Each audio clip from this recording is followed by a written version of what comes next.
Bom, já que é para ir direto ao ponto, eu passo a palavra para a magnífica reitora, antes dando um bom dia para a reitora, às 9 horas e 14 minutos no horário de Macapá. Reitora, a palavra é sua, fica à vontade. Bom dia a todos os nossos ouvintes, é um prazer enorme estar aqui na nossa rádio. De fato, né, dezembro, época de fazer um balanço, né? Na nossa universidade nós já temos o fechamento do ano orçamentário, temos aí muitos desafios colocados para o ano de 17. 16 foi um ano difícil, mas também um ano de grandes conquistas. E ontem fizemos a reunião do nosso conselho, a primeira reunião ordinária de 16, mas devemos ter outra ainda este ano. Perfeito, reitora. Eu queria que a senhora comentasse muito rapidamente para o nosso ouvinte quais foram as pautas, e houve uma inclusão de pauta extraordinária ontem. Sim. Que é muito importante para a gente estar esclarecendo, um dos papéis fundamentais aqui, a gente explica para o ouvinte do Nas Ondas da Unifap, é que a gente esclareça o que está acontecendo dentro da universidade, e o Consul, ele por ser uma instância de representação, um espaço onde nem todo mundo pode estar. Até porque exatamente a lógica da representação. Elegem-se representantes e são legítimos para que as pessoas possam ter a sua voz espelhada na instância máxima de tomada de decisão da universidade. Então, o que foi ontem decidido? Qual foi o processo que rodou ontem no Consul que foi tão importante, reitora? Olha, nós tivemos ontem uma inclusão de pauta importante para a vida universitária, que foi a discussão sobre a suspensão do calendário universitário. Nós estamos com um movimento bastante representativo, né, dos professores, técnicos e estudantes que fazem nesse momento um protesto com relação à PEC 241 ou PEC 55, como está sendo definida agora no Senado. Essa PEC traz impactos muito significativos para o espaço da educação, da saúde, toda a questão social. Não é, portanto, uma medida tomada pelo governo que seja unanimidade, muito pelo contrário, né? Os reitores, através da ANDIFES, que é a Associação Nacional dos Dirigentes das Universidades Federais, também já fizeram sua manifestação, apresentando suas preocupações, e elas são graves, e é preciso que, de fato, a sociedade tenha clareza do que nesse momento acontece na nossa sociedade e a redução dos direitos sociais que estão sendo colocados. Diante dessas manifestações, o Sindicato dos Professores e também dos Técnicos pediu à gestão que fizesse inclusão de pauta no Conselho Superior da Casa, que inclusive, é bom ressaltar, este Conselho já tinha se manifestado a respeito da PEC, pontuando também suas preocupações, principalmente com o cumprimento do Plano Nacional de Educação, que coloca à universidade um desafio inclusivo muito grande, né, de trazer um número muito maior de jovens para o ensino superior, desafio esse difícil de ser cumprido diante do forte corte de gastos e de investimentos que nós teremos a partir e se aprovada a PEC. Bom, essa inclusão de pauta não foi feita em função do pedido do sindicato, até porque existem regras de inclusão de pauta no nosso conselho. Nós pedimos, numa reunião com o sindicato, que isso fosse levado pelos conselheiros até o conselho, e assim foi feito.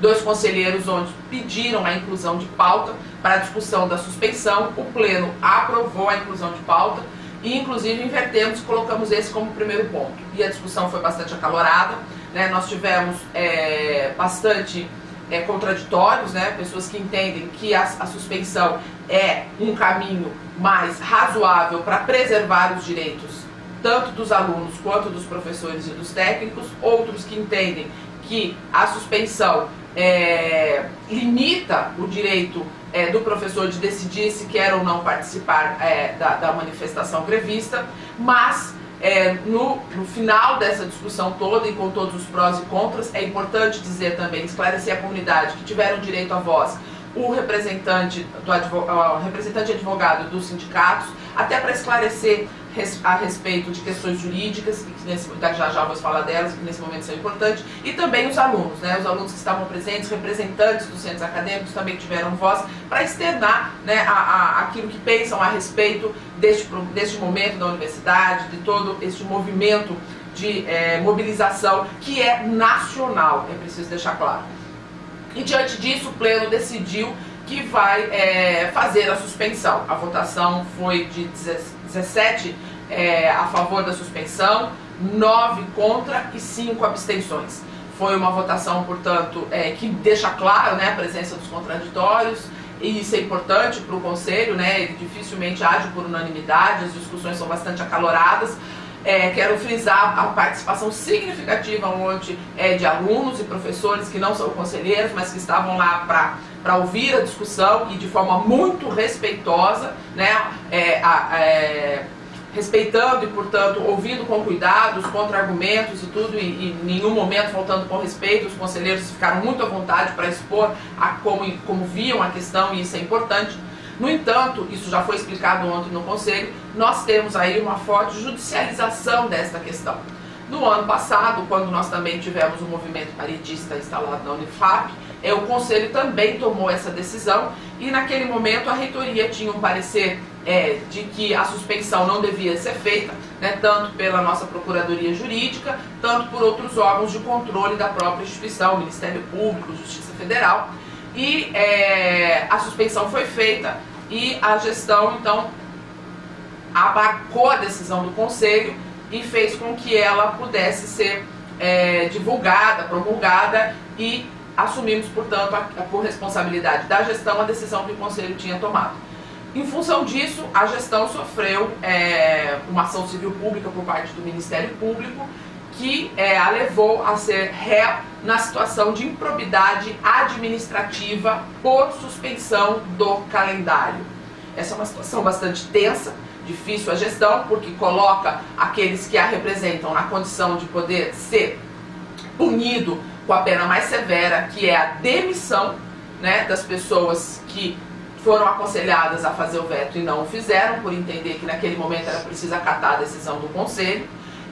E neste momento, explicado isso ao Conselho, foi decidido que a gestão apresentou a decisão de que nesse momento, para inclusive garantir a segurança da gestão, o veto será feito.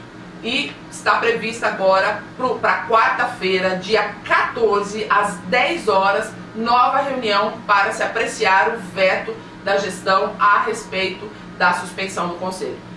Por tudo que discutimos ontem, pelo posicionamento do próprio Conselho, nós entendemos que esse veto será bastante discutido e provavelmente nós tenhamos, sim, por decisão do Conselho, o calendário suspenso, mas temos que esperar agora a reunião de quarta-feira. Lógico, é muito importante, eu acho que foi muito preciso isso que a senhora sintetizou, porque nós estamos aqui numa condição de uma discussão com uma magnífica reitora, com a representante a autoridade da universidade, e não necessariamente com uma pessoa física que tem opiniões políticas próprias. Com certeza. Isso, a gente precisa aqui fazer o esclarecimento que é uma discussão de caráter institucional. É claro que a gente está num momento político do país em que a questão institucional acaba sendo muito delicada em ser respeitada, porque, enfim, tudo que a gente está vendo aí é de respeito às instituições. Sim. Agora, e a gente tem que esclarecer aqui que essa é uma posição da administração da universidade, para além de questões políticas. Inclusive, a própria forma com a qual a pauta foi incluída e o debate foi feito de forma democrática demonstra exatamente qual é o espírito da administração, não é, professora? Sim, exatamente. Veja que no momento da discussão foi dado voz, né, aos representantes do sindicato, que são conselheiros também, e que puderam manifestar o como entendem esse contexto e a necessidade de que essa suspensão seja feita, e do ponto de vista deles, para garantir os direitos, inclusive dos alunos que, né, ficam nessa situação de estar em greve, não estar em greve, como, né, fazer essa situação, eu não vou e depois terei direito à reposição. Então, todo esse contexto é um contexto bastante tenso para os alunos, para os professores também, técnicos, mas para os alunos principalmente.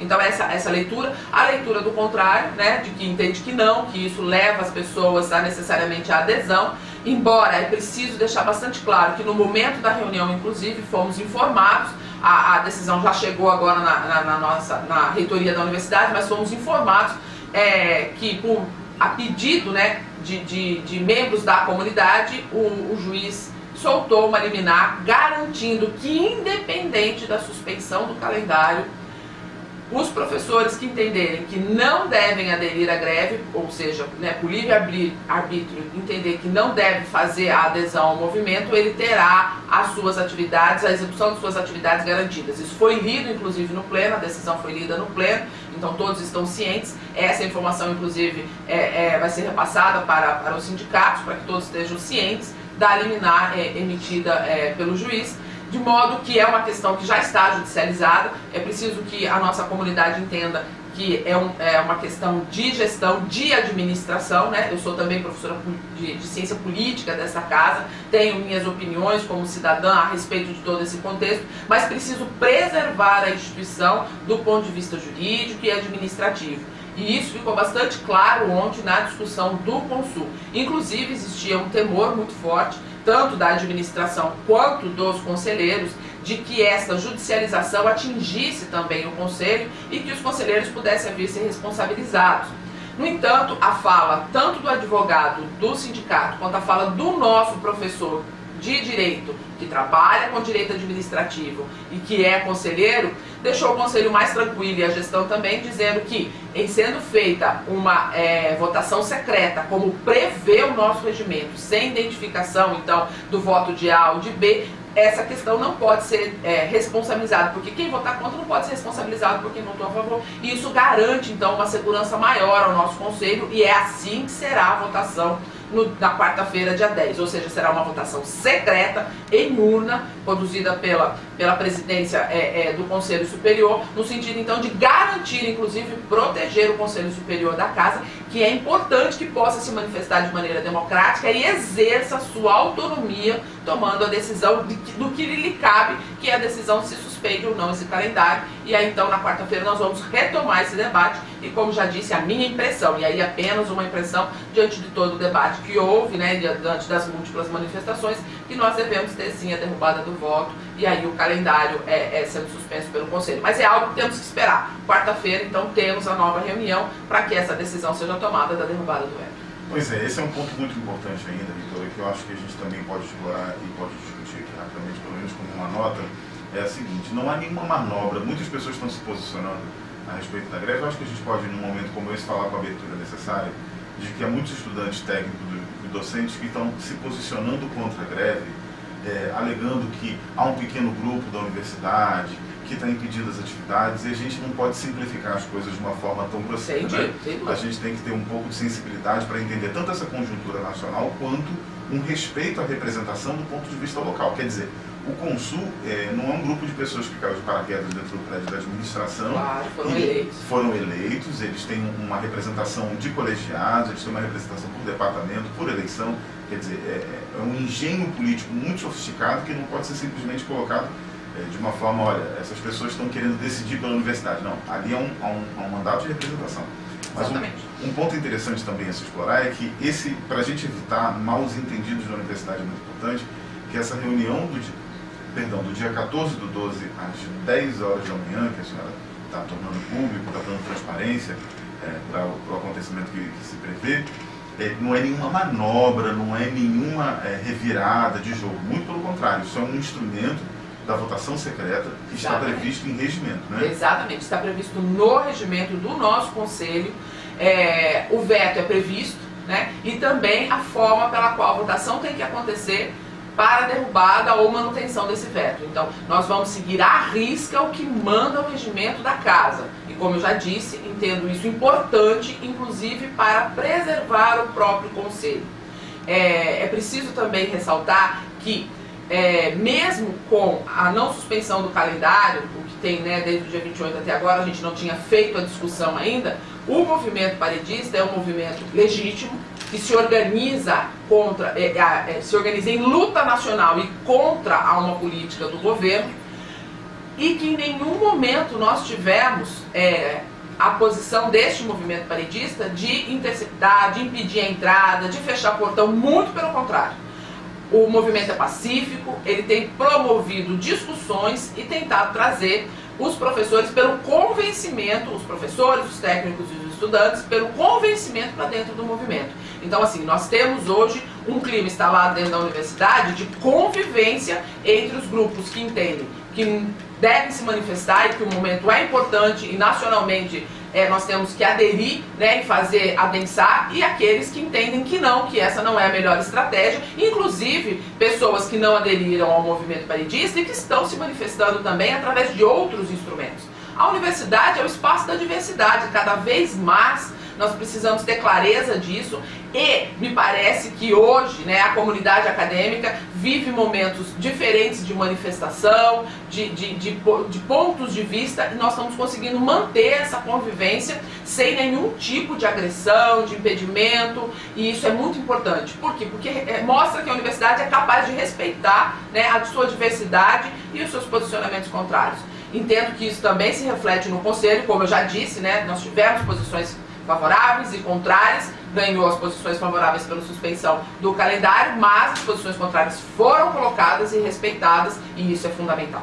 Pois é, reitora, aproveitando sua presença aqui, a gente estava sentindo muita falta da senhora no programa, a senhora está licenciada, e é muito bom tê-la de volta aqui, porque essa é uma oportunidade para o ouvinte ter um contato direto com a administração, fazendo valer aquilo que o Sérgio sempre fala na abertura do programa e no encerramento, no princípio da transparência na administração, que é algo fundamental para o bom funcionamento das instituições.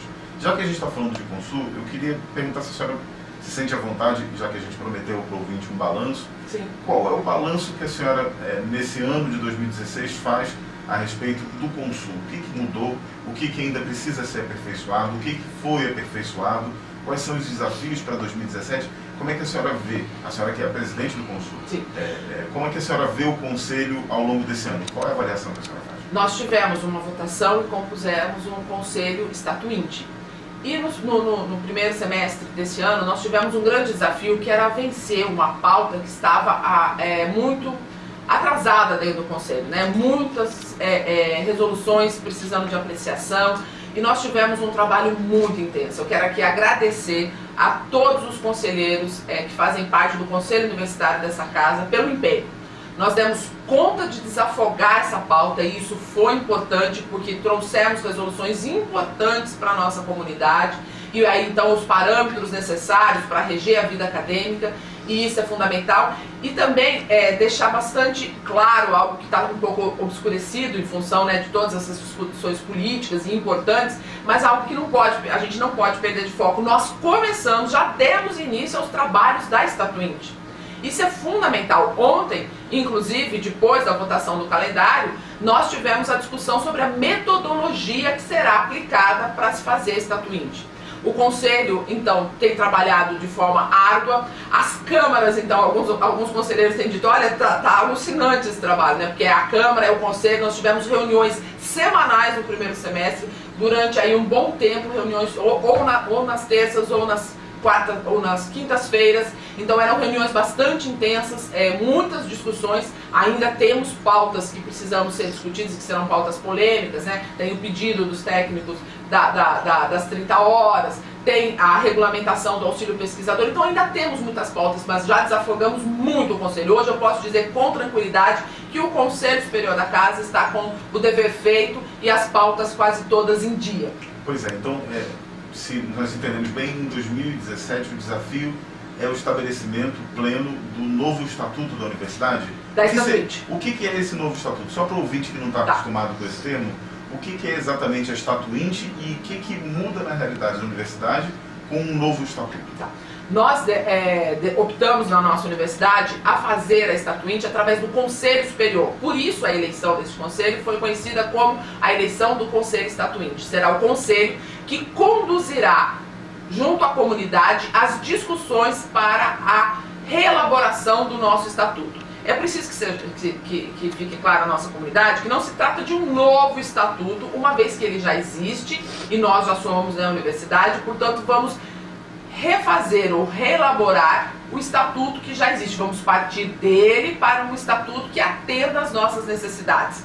O estatuto não é o documento onde a gente vai reger o cotidiano, o dia a dia das nossas relações. O estatuto é o documento que nós vamos colocar à nossa comunidade, dando as diretrizes gerais do que será esse cotidiano. Então é através do estatuto que nós vamos, por exemplo, definir como será a nossa organização acadêmica, né? A partir de que diretrizes nós vamos organizar a vida acadêmica na universidade. Hoje já sabemos que não é mais possível ter um único conselho, ou dois, como acontece na nossa instituição, mas é que o CONDIR tem funções bastante reduzidas e precisam ser ampliadas para a tomada de todas as decisões do nosso curso, de nossa universidade. Veja, se um curso quer fazer uma mudança na sua matriz curricular, ele precisa passar por todo o trâmite e chegar aqui o Conselho Superior da Casa, que define a macropolítica, também define a micropolítica. Já sabemos que isso não funciona, a universidade já cresceu muito, são 35 cursos de graduação se retirado com a forma. É da década de 90, final da década de 90, acho que ele foi elaborado entre 98 e 99 e a sua publicação no ano 2000. Quer dizer, já tem mais de 15 anos. Exatamente, exatamente. Então, nós precisamos fazer essa reforma, né, essa revisão do estatuto e para que isso possa ser feito com a garantia de participação da comunidade, nós elaboramos toda uma estrutura metodológica, enviamos para todas as coordenações, para os 2 sindicatos, para os centros acadêmicos que foram encontrados também receberam, para começar essa discussão. Primeira metodologia, como toda metodologia, que é um planejamento de pesquisa, ela é flexível, né? Essa é uma ideia inicial.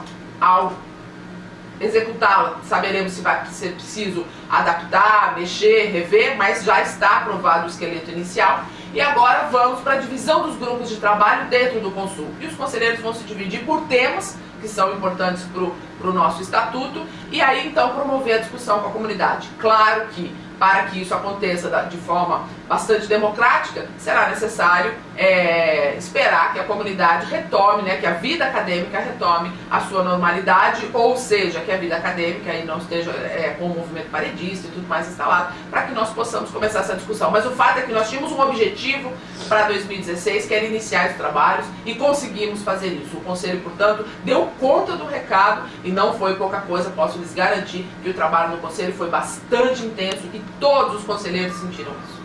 Pois é, a gente está aqui com a magnífica reitora da Universidade, Helene Superti, às 9 horas e 36 minutos. Acho que a gente conseguiu fazer uma boa síntese do Consul. Acho que sim. Para a gente não também tomar muito tempo da reitora, que tem uma agenda que todo mundo deve deduzir, que é muito vasta.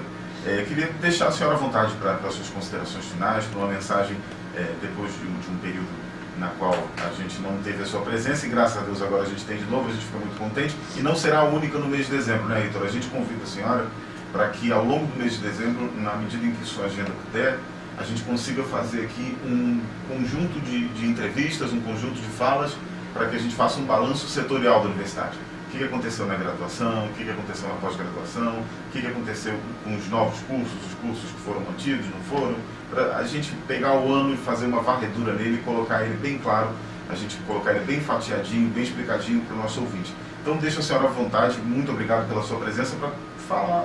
O microfone é seu, reitora. Fica à vontade. Obrigada. Primeiro dizer que o convite já está aceito, né? Os pró-reitores já foram avisados também que virão fazer um balanço do que foi o ano de 16. Eu também, do ponto de vista da gestão mais estratégica, né, da universidade, acho que é importante passar esse balanço para a nossa comunidade. Dizer que 16 foi sim um ano bastante difícil, mas também um ano de muito aprendizado, né? Dessa articulação política, os fóruns, por exemplo, os regionais, o fórum regional da nossa região norte era um fórum pouco ativo e nós mudamos esse cenário, hoje temos um fórum fortalecido, eu fui a presidente do fórum em todo o primeiro semestre e nós conseguimos aí negociações importantes do ponto de vista da região, por exemplo, conseguimos um avanço significativo no número de bolsas que a CAPES destina à região norte, isso é ação do fórum, interlocução com todos outros agentes políticos que têm impacto na vida da universidade, isso é importante, e também as conquistas, né? Acho que nós temos uma grande conquista a comemorar, que é o Hospital Universitário, mas não foi apenas essa, nós temos também a conquista da nossa biblioteca, né, que já está sendo licitada, ela está na fase final da licitação e devemos assinar o contrato ainda esse ano, no máximo no começo do ano que vem.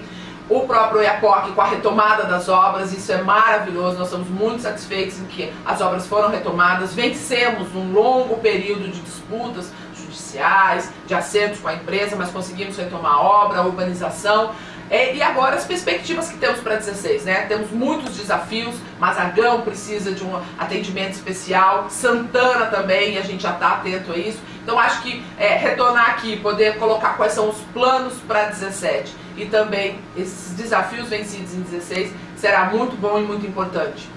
Quero dizer a todos que é um momento nacionalmente tenso, nebuloso, nós temos aí uma situação de retirada de direitos sociais muito significativa, a sociedade não pode se furtar a esse debate, lembrar que os nossos representantes precisam estar atentos à voz da sociedade, e eu quero lembrar a vocês, principalmente algo que o Maquiavel já colocava lá. O Maquiavel é o pai da política moderna, e ele vai dizer que existe um limite para o poder do príncipe, né? Isso ele fala no livro O Príncipe, quando trata da política moderna. E este limite é a sociedade, é o controle que a sociedade é capaz de fazer sobre a política. Lembrar que a política não tem necessariamente uma ética, uma religião, mas ela tem sim como ser controlada, e isso só pode partir da sociedade. A sociedade é, na verdade, o grande sujeito da história, e nós não podemos perder isso de perspectiva. Quero desejar a todos um bom dia. Reitora, deixa eu tirar uma última dúvida agora, falando de uma forma menos rigorosa, como foi o ano. Qual é que foi a emoção da cerimônia? A senhora pode contar pra gente, que a gente passou a semana todinha aqui quase, celebrando a ocasião do Hospital Universitário, porque a gente, são coisas silenciosas que a gente, trabalhos silenciosos. Como é que foi a emoção dessa cerimônia? A senhora, só para explorar um pouquinho. Foi assim, bastante emocionante, né? Quando o empresário, para vocês terem ideia do que significou, quando o empresário chegou para assinar o contrato, ele disse: olha, professor, eu já fui em muitas assinaturas de contrato